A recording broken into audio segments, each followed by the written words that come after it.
नमस्कार दोस्तों, कलयुग के चमत्कार संतों की वाणी में आप सबका स्वागत है।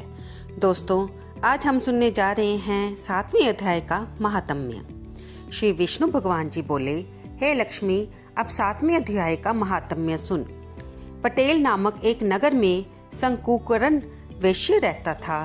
वह व्यापार करने को नगर के बाहर कहीं को जाता था।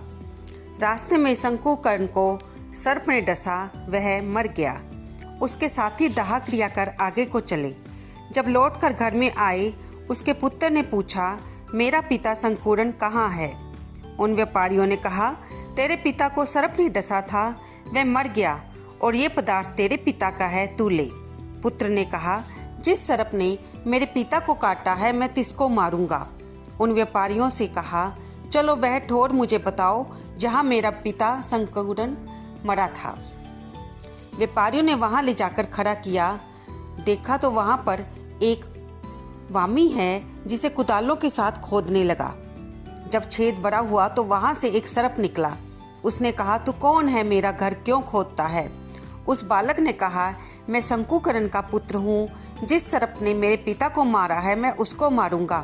तब सर्प ने कहा, हे पुत्र, मैं तेरा पिता हूँ, तू मुझे इस अदम देह से छुड़ा और मुझे मत मार।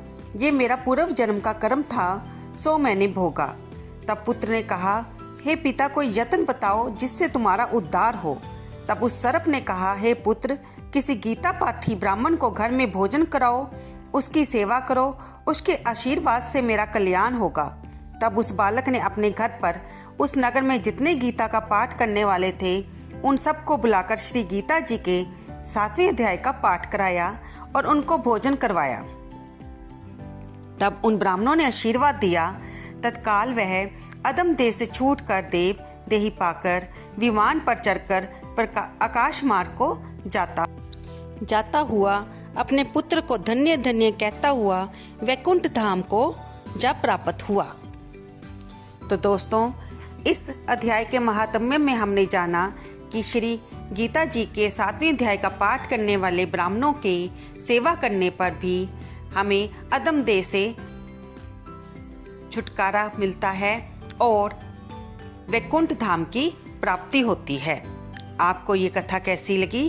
कृपया इसे लाइक करें, शेयर करें और सब्सक्राइब करें। धन्यवाद दोस्तों।